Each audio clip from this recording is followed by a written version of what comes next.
Très bien, je vous propose de commencer notre heure de rencontre sur les... je crois que ça s'appelle Zoom, sur les maisons d'édition de la région Nouvelle-Aquitaine. Vous savez qu'il y en a énormément, plus de 200, 220, 250 maisons d'édition en Aquitaine, en Nouvelle-Aquitaine. C'est une région très très riche de ce point de vue. Et donc depuis maintenant un certain nombre de mois, la bibliothèque de Mériadeck invite une maison d'édition à venir et à partager le temps de parole avec un de ses auteurs. Et donc ce soir, nous accueillons la responsable fondatrice, créatrice même peut-être, mais vous nous le direz tout à l'heure, d'une maison d'édition qui s'appelle Lire des Marges, L'-IRE, plus loin des, plus loin marge, mais on vous dira, j'espère bien, les raisons de ce choix pour la maison d'édition. Et puis nous accueillons également Caroline Girard, qui est l'une des deux auteurs de ce livre qui fera l'objet de notre deuxième partie de discussion, Les Hospitaliers, c'est un livre écrit à 4 mains avec Franck Magloire, qui n'est pas là ce soir parce qu'il vit maintenant, si j'ai bien compris, à Édimbourg. Donc Édimbourg-Bordeaux, c'était un petit peu difficile à faire pour venir ici ce soir. Bien, donc nous commençons avec une présentation de cette maison d'édition, Bérangère Pont. Quand j'ai trouvé ce mot, ce nom, Lire des Marges, je me suis interrogé. Alors, dites-nous pourquoi vous aviez, il y a 10 ans, puisque cette maison d'édition a 10 ans, elle a fêté ses 10 ans au mois de février dernier, donc c'est tout frais. Donc, expliquez-nous, je crois que vous êtes installé à Bègles, donc oui, ici dans la nation. Expliquez-nous d'abord pourquoi avoir choisi ce nom pour votre maison. En fait, c'est un petit peu... j'ai toujours un peu de mal à l'expliquer, comme ça, spontanément, parce que c'est un nom qui est venu d'un coup. En fait, quand j'ai cherché un nom pour la maison d'édition, Lire des Marges est venu très vite. Alors après, on s'interroge sur pourquoi. D'abord, le mot « lire », donc L', hein, IRE. D'abord, c'est un mot que je trouve très beau. J'aime beaucoup la manière dont il sonne. Je trouvais avant tout que c'était un mot qui sonnait bien. Après, c'est la colère, hein, c'est le vieux nom de la colère. Et je pense que ça n'est pas sans rapport avec la ligne éditoriale de Lire des Marges, puisque globalement, c'est une maison d'édition qui publie des ouvrages de littérature pour une grande partie très directement engagés, défendant effectivement un certain nombre de valeurs, de convictions. Et je pense qu'aujourd'hui, c'est difficile dans la société dans laquelle on vit de ne pas éprouver de la colère. La colère, c'est pas forcément quelque chose de débordant, d'hyper énervé. Ça peut être aussi quelque chose d'assez froid, mais c'est aussi une manière de réagir au monde dans lequel on vit. Lire et puis la marge, je pense que c'est quelque chose de très important parce qu'en fait, moi, il me semble que la création, c'est souvent quelque chose qui vient d'une forme de marge.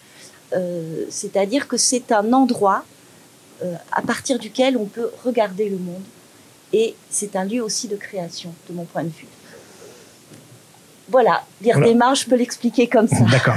Donc vous avez à votre catalogue une quarantaine de titres, à peu près, en 10 ans, un peu plus. On arrive à 50, hein, pas loin. Bientôt 50. Et vous avez également plusieurs collections. Oui, tout à fait. Qui ont chacune des thématiques. Oui, alors en fait, c'est un peu plus... En fait, c'est plus simple que ça.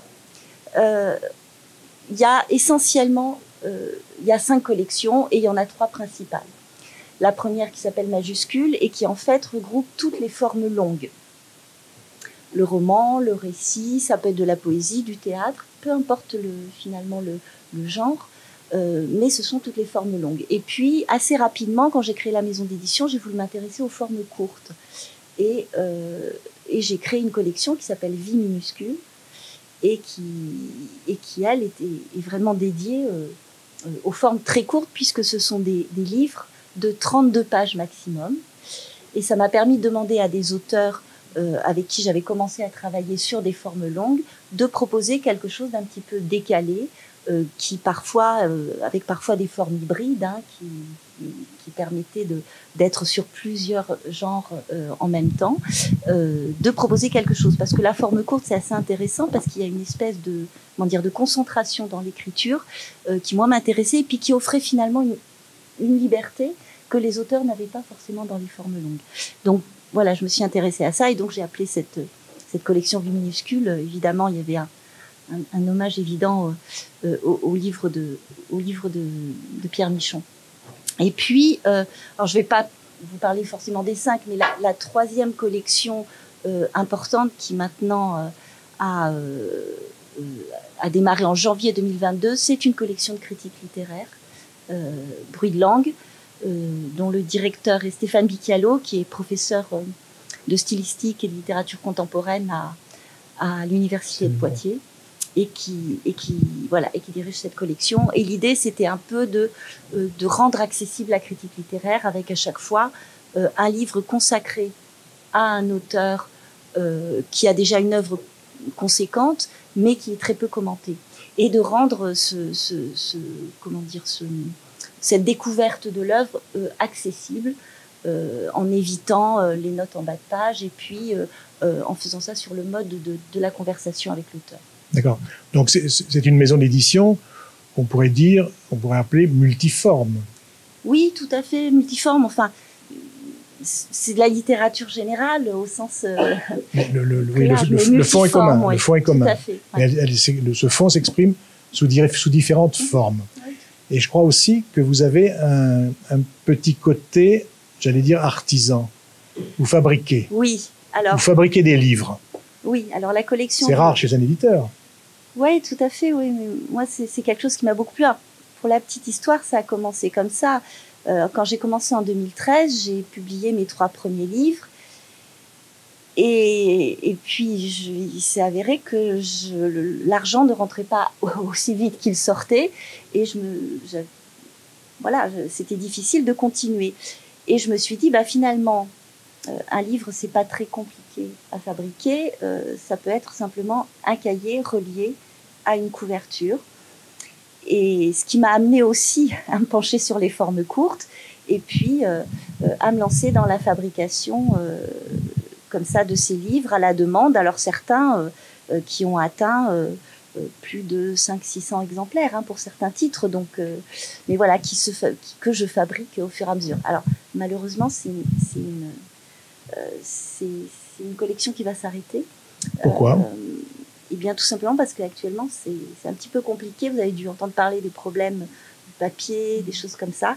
Et le papetier a arrêté de produire ce papier, donc c'est compliqué. Et je fais une parenthèse, est-ce que nous avons sur cette vitrine derrière nous, sur ces rayons, des exemplaires de chacune de vos collections? Donc à l'issue de notre discussion, vous pourrez venir voir et bien regarder quel type de livre vous éditez. Alors, il y a une question que je pose aussi toujours aux éditeurs. Comment assurez-vous la distribution et la diffusion de vos ouvrages? Parce que c'est évidemment un point important. Alors, je sais que vous avez une boutique en ligne sur votre site. Oui, mais c'est très... Enfin, c'est pas c'est pas l'essentiel de la distribution de vos livres. Alors, pendant plusieurs années, pendant les 6 premières années, globalement, j'ai assuré moi-même la diffusion et la distribution des livres. Alors, c'était assez confidentiel. Et puis, depuis maintenant 1 an et demi, alors j'ai eu des petits diffuseurs, petits distributeurs, et depuis 1 an et demi, j'ai délégué totalement la diffusion et la distribution à un diffuseur national, un distributeur national qui fait donc ce travail. Donc, vous avez une diffusion sur l'ensemble du territoire national. Oui, tout à fait. D'accord. Et dans des librairies spécialisées, dans quel type dans tout type de librairies, y compris des librairies, y compris des grandes surfaces. Donc c'est vraiment diffusé, distribué partout. Et évidemment, ça permet d'avoir une meilleure visibilité, mais c'est pas forcément, ça n'est pas que vertueux non plus. Et donc la boutique en ligne, c'est quelque chose une création récente pour pouvoir assurer votre... Non, la boutique en ligne, j'ai créé ça pratiquement dès le départ. Je crois que ça fait 9 ans qu'elle existe. D'accord. Et vous proposez soit le livre sous sa forme papier, soit sous sa forme numérique. Certains. Alors certains, tous ne sont pas sous forme numérique, parce qu'en fait, je me suis rendu compte que le roman, la littérature, enfin ceux que j'avais publiés sous forme numérique, finalement, les ventes étaient extrêmement faibles. Il faut avoir l'objet livre dans la main. Je pense que l'objet reste quand même très important. Oui, tout à fait, tout à fait. Très bien. Et donc, pour bien situer votre maison d'édition, vous êtes seul à l'animer, ou bien vous avez des collaborateurs avec vous, vous avez un certain nombre de partenaires aussi, ou de directeurs de collection? Alors donc, il y a un directeur de collection pour la collection que j'ai évoquée précédemment, qui est la collection Bruit de langue. Sinon, en fait, c'est une maison d'édition que j'ai fondée donc il y a 10 ans avec un collectif de conseil. Elle est sous forme associative, hein. Donc, il y avait effectivement des personnes autour de moi, et puis les collectifs, eh ben, ça évolue, ça va, ça vient. Et il se trouve qu'aujourd'hui, il reste bien sûr deux personnes autour de moi, mais qui sont plus là pour partager les informations avec moi, éventuellement donner un conseil, mais globalement, je suis la seule à travailler à temps plein dessus. D'accord. Alors, comment se passe la rencontre entre un ou des auteurs et l'éditeur? Donc, si vous voulez bien, on peut prendre l'exemple du livre de Caroline Girard et Franck Magloire sur les hospitaliers. La rencontre, qui l'a provoquée? Ni l'une ni l'autre, finalement, c'est une autre personne qui nous a mis en contact. Donc il y a eu un intermédiaire. Exact, et c'est souvent le cas en fait. C'est souvent le cas, c'est souvent comme ça. Il y a quelques manuscrits qui arrivent par mail. Hein. Non, la plupart du temps, il y en a beaucoup d'ailleurs.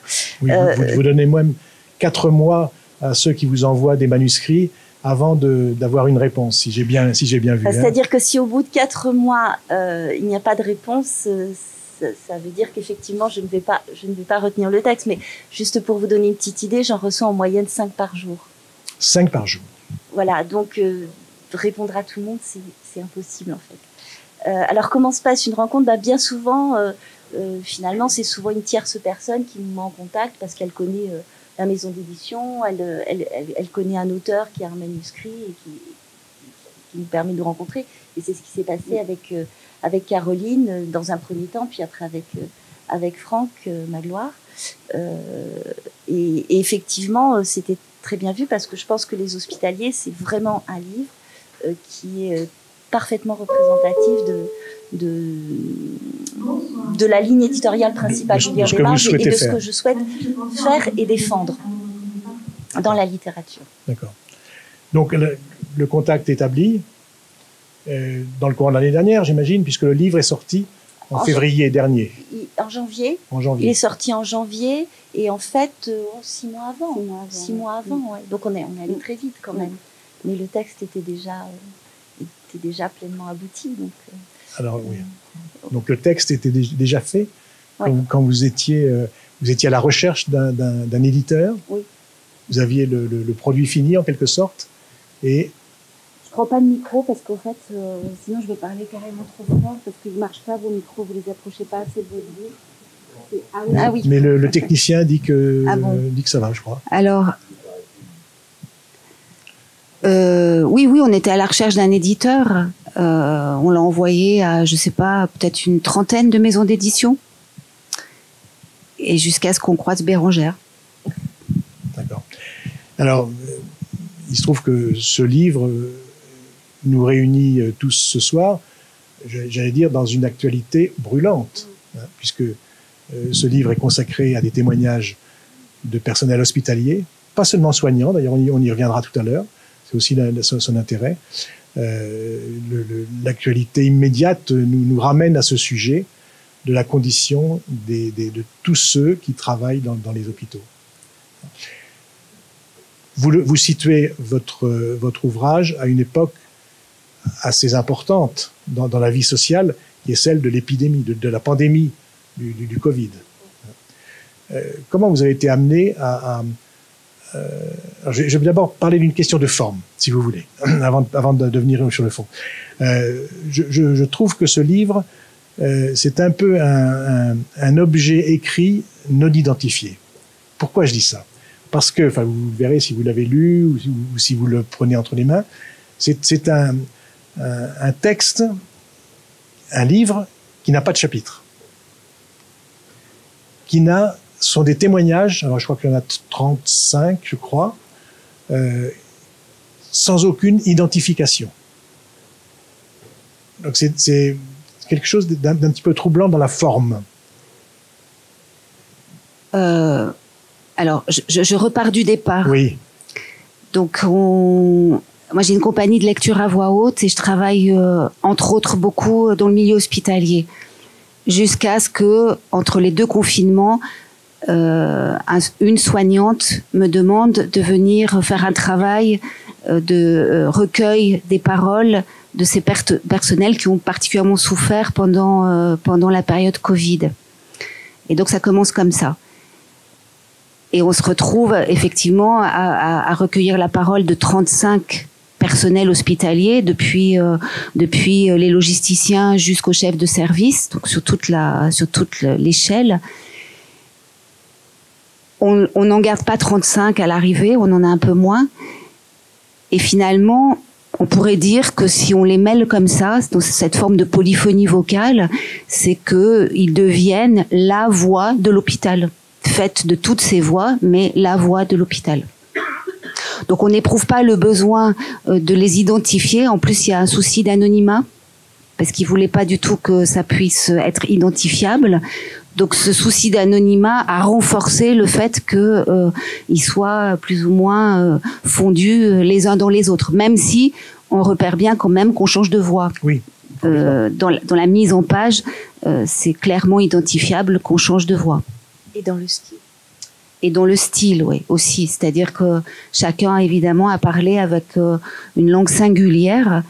Et nous, dans le travail d'écriture qu'on a fait, on a cherché à renforcer cette singularité-là, sans prendre l'ascendant dessus, mais de renforcer cette matière orale, en fait. Parce que dans votre travail de recueil, concrètement, ça s'est fait donc avec des enregistrements. Oui. Les gens vous ont parlé directement. Oui. Est-ce que vous leur avez posé des questions, vous les avez interrogés, vous les avez laissés dérouler leurs témoignages? Nous, on pose jamais de questions au sens où on n'est pas ni journaliste ni sociologue. En fait, on travaille toujours avec de la matière textuelle. Donc, quand on arrive auprès d'un public comme ça, dont on a identifié les thématiques autour desquelles on pourrait travailler, on va chercher dans la littérature des ouvrages dont on va extirper des extraits courts, et ces extraits vont nous servir en quelque sorte de questions. On parle assez peu à titre personnel. Donc, mais ça donne un cadre, ça fait que sur l'heure à peu près d'entretien qu'on a avec chacun, on s'éparpille pas dans tous les sens. Ces extraits choisis, d'une certaine manière, dirigent la conversation. Mais on a très peu d'interventions personnelles. On était deux à faire ce travail, pas l'autre auteur. J'étais avec une comédienne, on était deux à faire ce travail, mais on est assez peu intervenus avec nos propres mots. Mais ce sont des entretiens en tête-à-tête, je veux dire. Hein, la personne qui s'exprime, qui témoigne, est seule. Oui, on les a eu. Il n'y a jamais eu d'entretien de groupe. Non. Au plus, parfois, deux à la fois. C'est arrivé une fois, je crois. Mais sinon, ils sont un à un. Donc, toujours pour rester sur la technique d'enregistrement, vous avez donc enregistré les témoignages. Vous les avez ensuite réécrits. Alors, ils sont enregistrés, ils sont retranscrits, mais vraiment tels quels, c'est-à-dire avec toutes les scories possibles de la langue orale. Il y a quelqu'un qui a fait ce travail pour nous. C'est un travail assez laborieux, en fait. En gros, chaque témoignage donne quelque chose comme 20 pages à 4 d'écriture. Et à partir de là, on commence à faire ce travail, on pourrait dire de nettoyage déjà, de enlever tout ce toutes les scories de langue orale qui ne vont pas nous intéresser à l'écrit. Parfois, certaines vont être maintenues, mais la plupart vont être supprimées. Et puis, on commence à faire un travail de réorganisation. C'est-à-dire que on ne modifie rien de leurs propos, on n'invente rien non plus, mais on réorganise, on remet de la clarté. Parce qu'en vérité, quand on réécoute, quand on a les feuilles transcrites, là, 9 fois sur 10, on n'y comprend plus rien. C'est-à-dire que l'oral à l'écrit, ça devient une espèce de chose à peu près incompréhensible. Donc on repasse beaucoup de temps à retracer le fil d'une pensée qui parfois démarre là et puis trouve son prolongement 3 pages plus loin. Parce que la langue orale fait ça, c'est-à-dire qu'on fait beaucoup de digressions. Et donc, comment on va à la fois respecter ça, mais comment on va remettre un peu de clarté aussi dans tout ça. Comment on recherche. C'est passionnant comme travail. C'est comme un travail photographique où tout d'un coup on baignerait dans un révélateur et apparaît vraiment la pensée à l'os, quoi, en fait. Ça, c'est vraiment assez passionnant à faire. Est-ce que vous avez ensuite fait relire leurs témoignages aux personnes que vous avez rencontrées? Alors, on est retourné auprès de chacun d'eux. Ça, c'était l'engagement qu'on avait pris pour leur lire ce qu'on avait fait, pour s'assurer, qu'il n'y avait pas d'erreur sur le plan médical, parce que parfois, on comprenait pas très bien ce qu'ils racontaient, mais on voulait pas les interrompre, donc il fallait pas qu'on ait fait d'erreur de ce point de vue-là. Il fallait pas qu'on ait outrepassé ce qu'ils avaient dit. On voulait s'assurer de ça aussi. Et puis on voulait aussi tout simplement faire ce geste de leur faire entendre, parce qu'on sait d'expérience que ça provoque quelque chose, d'entendre sa propre parole réécrite. Et est-ce qu'il y a eu des demandes de correction? Non, quasiment pas. On nous a demandé une fois d'enlever un passage, mais ça c'était plus par crainte que ça puisse être identifié. Mais on s'était pas trop planté sur ce qu'on avait entendu, et ils ont été tous surpris de la teneur de ce qu'ils entendaient, mais aucun ne nous a dit je me reconnais pas là-dedans. Ils étaient surpris parce que il y a eu un temps de décalage entre le moment où ils nous avaient parlé et le moment où on est retourné auprès d'eux avec ces textes, et déjà pour eux c'était déjà de l'histoire ancienne. C'est-à-dire qu'ils disaient déjà qu'ils l'auraient plus raconté de la même manière. D'où l'intérêt de la voir, parce que ça marque quand même quelque chose d'une période. Oui. Et est-ce que une fois ce texte, ce livre écrit, est-ce qu'il y a eu un travail avec l'éditeur? Il y a eu, honnêtement, il y a pas eu un travail important. Ça a été vraiment très, très ponctuel, des petites choses. Moi, quand j'ai reçu le texte, je le trouvais déjà extrêmement abouti, avec effectivement la singularité de chacune des voix, l'écriture très, très forte, les rythmes, etc.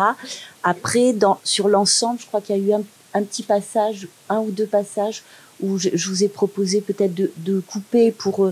effectivement, il y avait un moment où ça retombait un petit peu, mais ça a été très, très à la marge pour le coup.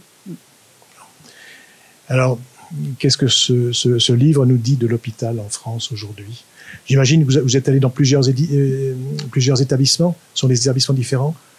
Pas beaucoup, mais on a dit qu'on était dans plein, comme ça noyait un peu le poisson. Voilà. Mais en vérité, on l'a surtout fait dans un. Mais il y a eu quelques autres. Mais de toute façon, c'est pas grave, parce que c'est comme une voix de l'hôpital et une voix universelle, et je pense que ceux-là, ces 35-là, pourraient être les porte-paroles de tous. Et on aurait entendu raconter différemment, mais je pense qu'on aurait entendu à peu près la même chose si on s'était baladé dans X hôpitaux, quoi. Alors, qu'est-ce que ce livre nous dit de l'hôpital français aujourd'hui? Eh ben, qu'il vaut mieux pas tomber malade, hein. Alors, bon, faut dire quand même, vos témoignages étaient dans une période assez importante, enfin, pour la vie française, pour la vie sociale française. Mais en fait, cette période est venue révéler, s'il en était besoin, le malaise absolu de l'hôpital. Même si, durant cette période, ils ont retrouvé des formes de travail qui étaient presque favorables, parce qu'il y avait de la solidarité entre les équipes, il y avait des moyens inhabituels, et il y avait le sentiment que l'extérieur les soutenait. Il y avait toutes ces choses-là, mais on comprend à travers ça le désastre de l'hôpital. C'est-à-dire que le manque de moyens, le manque de personnel, l'épuisement physique et psychique des personnels, en fait. La bibliothèque va fermer ses portes. Ne bougez pas, restez là, on reste au moins jusqu'à 7h30. Hein. Donc n'écoutez pas. Ce qui est passionnant dans votre ouvrage, c'est la diversité des témoignages. Vous ne vous êtes pas satisfait des médecins, des infirmières, du personnel soignant, Mais alors, je pense en particulier à un témoignage qui est celui de cette femme qui est à la morgue, en quelque sorte, hein, et qui livre son témoignage, qui est assez bouleversant, parce que c'est une employée de l'hôpital. Elle n'a pas de rôle médical à remplir, hein, mais je dirais pas ça à la morgue. Ils se sont très... Bon, et elle a des mots... elle a vécu cette période d'une façon très intense. Ils l'ont tous vécu de toute façon avec intensité. Mais nous, ce qui nous intéressait a priori, c'était d'avoir d'autres paroles que ceux qui prennent habituellement la parole. Parce que tous les chefs de service, on les a entendus. On les a entendus dans les médias. Ce qui nous intéressait, c'était aussi de donner la parole aux invisibles, à ceux qui la prennent pas habituellement. Et on aurait pu aller même encore plus loin. On aurait bien voulu avoir aussi les femmes de ménage. Mais après, c'est compliqué parce que ils relèvent pas de l'hôpital. Ils relèvent de sociétés à l'intérieur de l'hôpital. Donc, dans le peu de temps dont on disposait pour faire tout ça, on n'arrivait pas à tous les avoir. On en a quand même un bon panel. Oui, je pense aussi à la logisticienne qui a un travail administratif en quelque sorte, hein, mais qui s'est impliquée, dans son témoignage, on a l'impression qu'elle est en première ligne en quelque sorte. Les logisticiens, c'est ceux qui font que l'hôpital marche, c'est ceux qui fournissent, entre autres, tout le matériel pour que ça marche. C'est eux qui ont fourni les masques quand il n'y en avait pas, les blouses, enfin tout ça. Et donc, quand le personnel hospitalier venait leur réclamer du matériel, eux, ils étaient absolument catastrophés de ne pas pouvoir le fournir. Donc, eux qui sont habituellement totalement invisibles, mais y compris même des autres de l'hôpital, au sein même, tout d'un coup, ils sont devenus presque des personnages principaux dans le milieu hospitalier. Et moi, j'ai découvert, je savais pas qu'il y avait tout ça à l'hôpital, en fait. Et avec les médecins, comment sont passées vos relations, En fait, ça s'est toujours bien passé. La seule chose que je pourrais dire, c'est que plus on montait dans la hiérarchie, et plus on avait une parole qui était pas très intéressante, en fait. C'est-à-dire que plus on monte dans la hiérarchie et plus ils se cachent derrière leur langage et leur blouse et les autres en dessous, ils sont cash en fait. Ils parlent avec ce qu'ils sont et ça c'était passionnant. Les autres, c'est beaucoup plus technique, c'est beaucoup plus. Alors c'est intéressant aussi parce que ça a amené d'autres formes de points de vue, mais heureusement qu'on n'a pas eu que les gros bonnets parce que on serait un peu ennuyé, je pense quand même. C'était bien d'avoir tous les autres aussi en dessous en fait. Et est-ce que dans l'établissement ou les 2-3 établissements où vous êtes allés, il y a eu des réactions de l'administration par exemple? Quand je dis l'administration, c'est de la direction de l'établissement. Parce que je pense que les directions étaient au courant de votre travail ou pas? Alors, ils étaient forcément au courant dans le sens où... La bibliothèque ferme ses portes. Ils vont revenir sur votre visite et vous souhaitez une agréable soirée. Ils étaient forcément au courant puisque de toute façon, on faisait ces enregistrements et ces rencontres au sein même de l'hôpital. Donc forcément, ils avaient été alertés. Mais ils n'ont pas spécialement souhaité nous rencontrer. Et ça tombait bien, d'une certaine façon, parce qu'on a très vite aussi abandonné l'idée d'essayer d'avoir un peu de moyens financiers de l'hôpital, ce qui préservait absolument notre liberté. On a pu faire ce qu'on voulait, du coup. Et comme ils nous ont rien demandé, on n'était pas dans l'obligation de leur montrer ce qu'on avait fait pour qu'ils nous donnent ou pas leur accord sur ce qu'on avait fait et qu'ils coupent éventuellement des choses. Donc c'était très bien comme ça. Au début, on a trouvé ça assez choquant, en fait, de pas avoir accès. Et puis assez vite, on s'est dit que ça nous allait. Enfin, ça allait à tout le monde finalement. C'est-à-dire que vous étiez dans l'établissement ou dans les établissements pour rencontrer, interroger pendant 1 heure ou 2 les gens tous ceux qui ont témoigné. Oui, c'est ça. Sans aucun barrage de leur administration, par exemple. Du coup, non, puisque l'administration n'est jamais venue voir ce qu'on faisait en fait. Donc ça s'est fait. Pour une fois, simplement, parce que c'est très hiérarchisé, c'est très compliqué, et il faut des milliards d'autorisations d'habitude, et là, on a coupé court à ça. Donc, ces témoignages ont été recueillis précisément en 2021. Alors, c'était entre les 2 confinements. Les 2 premières Entre les deux premiers confinements. Ouais. Oui, on a un peu oublié. Au printemps, non? Printemps 2021, non? Non, 2020. C'était mars, je crois, le premier confinement, et c'était plutôt octobre, Donc, dans cette période-là. Fin 2020, début Oui, 2021. ouais. À peu près, c'est ça. Donc ça fait 2 ans maintenant. Vous diriez aujourd'hui que rien n'a changé? Je dirais que ça a empiré. Parce qu'on est toujours beaucoup à l'hôpital, parce qu'on fait beaucoup de lectures dans les milieux hospitaliers. On est à peu près dans tous les hôpitaux de la PHP à Paris. Et franchement, entre ce qu'on a connu de l'hôpital quand on a commencé il y a 10 ans et ce qu'on voit aujourd'hui, on peut clairement dire que ça se dégrade en fait. Voilà, ça souffre. L'hôpital est malade, en d'autres termes. Pas faute de compétences des personnels, mais faute de moyens, on voit d'engagement d'ailleurs, voilà. Parce que ce livre est aussi un livre sur l'engagement. Oui. Ah ben on le voit dans ce que disent tous les personnels interrogés. Il est évident qu'il y a une part d'engagement, enfin même, oui, plus honnêtement, les gens manifestement se sont donnés. Et ce qui est frappant aussi, c'est dans un certain nombre de témoignages, leur réaction vis-à-vis de leur propre famille, qui les a beaucoup souciés, beaucoup interrogés. Hein. Il faut quand même replacer la chose dans le contexte du moment, c'est-à-dire qu'ils savaient pas grand-chose, ils savaient pas jusqu'à quel point c'était dangereux finalement, et jusqu'à quel point ils pouvaient ramener chez eux de quoi contaminer toute la famille aussi. Donc, et comme ils travaillaient beaucoup, ils se sont effectivement impliqués corps et âme. Ils étaient coupés beaucoup de leurs enfants. C'est ce qui revient. C'est ce qui revient. Oui, le il y plus. avait une espèce de peur, enfin presque de panique, quoi, de rentrer chez soi. Et puis alors, il y a notamment je crois que c'est je sais plus quelle catégorie de personnel c'était, et qui dit mais je passe au Javel sur les poignées de porte, je me lave les mains 36 fois avant de rentrer chez moi, je me déshabille à l'extérieur de chez moi. Enfin, il y a des propos qui sont assez bouleversants finalement dans l'attitude de ces personnels. Mais on le faisait aussi un peu, je ne sais pas si vous vous en souvenez, mais nous aussi, quand on faisait les courses, on passait des produits dessus. Donc eux, ils le faisaient encore plus parce qu'ils étaient au plus près, en fait, des gens les plus contaminés. Je voudrais revenir sur cette personne qui était à la morgue de l'hôpital.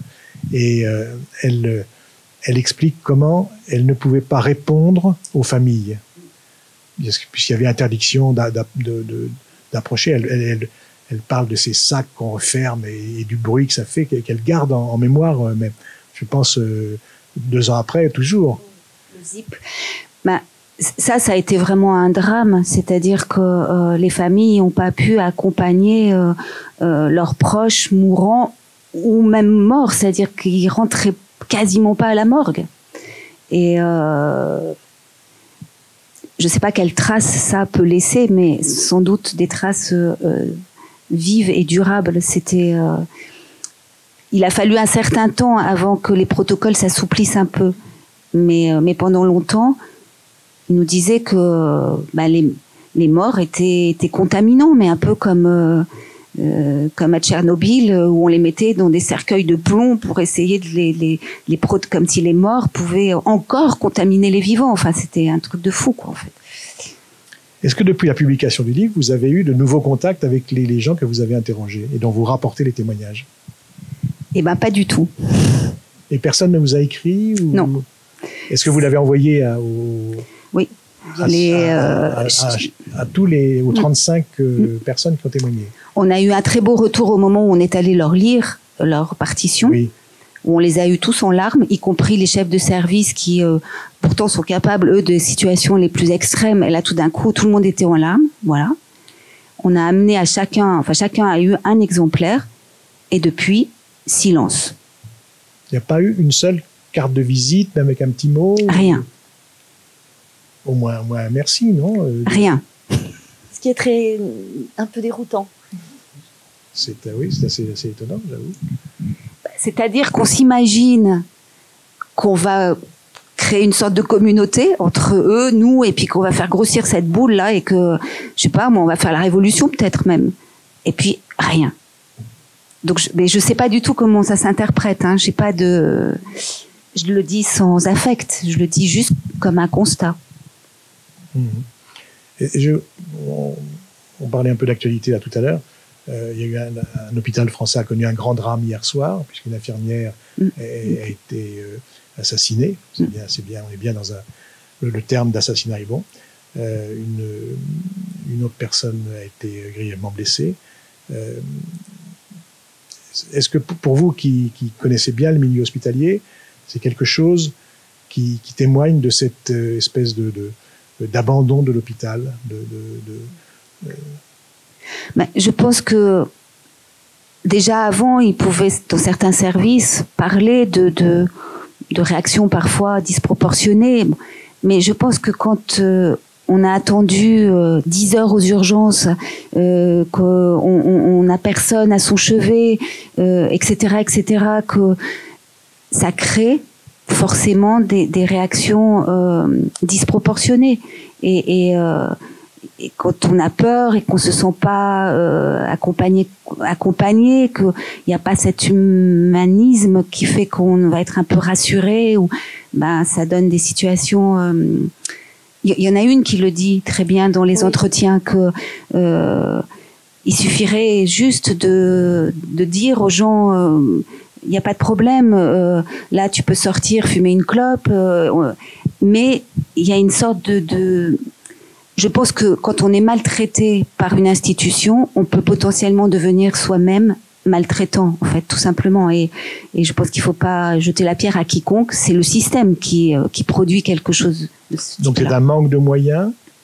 Oui. Bah oui, clairement, il y a un manque de moyens. Personnel, oui. Personnel surtout. Bah, de personnel. Alors depuis, parce qu'il y en a aussi plein qui sont partis depuis, qui ont déserté l'hôpital parce que ils sont quand même pas bien payés. On leur a promis monts et merveilles, mais la réalité, c'est que pour le travail qu'ils fournissent, ils sont quand même assez mal payés, assez peu considérés, etc., etc. Donc ça crée du mal-être en fait. Bien.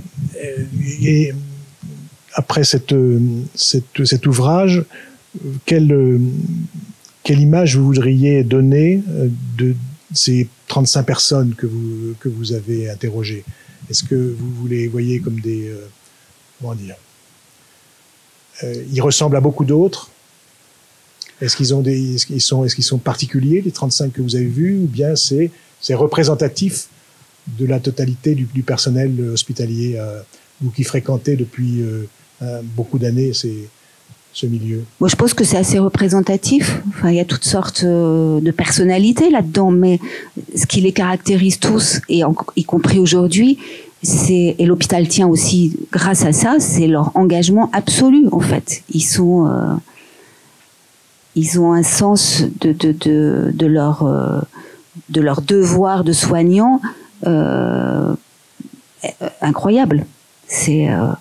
Et je pense que l'hôpital tient aussi grâce à ça.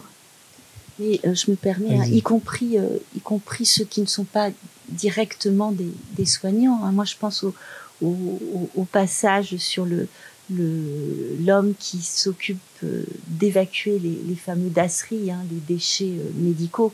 Il est très fort, ce passage, en fait, parce que lui témoigne d'un sens, alors qu'on pourrait dire, bah lui finalement il évacue les déchets, il n'est pas en contact avec les personnes malades, etc.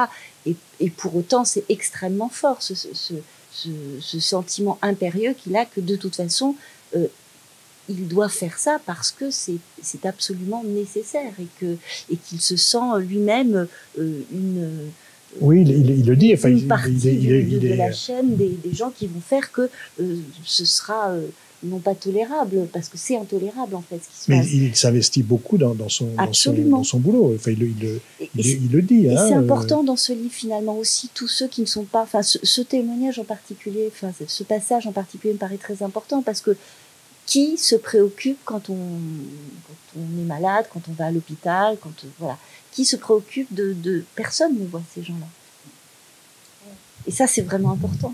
Et cet engagement-là, moi, je trouve qu'il est absolument incroyable. Mais il est à tous les niveaux de responsabilité ou d'activité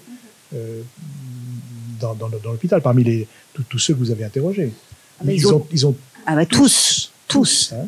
Et ils ont été d'un engagement, d'une solidarité, d'une entraide, absolue. C'est une évidence. Ils l'ont tous raconté, ça. Et ils ont travaillé des heures et des heures, jusqu'à épuisement, en fait. Ça, c'est sûr. Est-ce que vous avez rencontré le problème des personnels qui refusaient d'être vaccinés au cours de votre enquête? Pas encore, parce que ça allait arriver. C'est-à-dire que le vaccin, c'était en cours, mais la question ne se posait pas encore. Merci à tous ceux qui sont venus.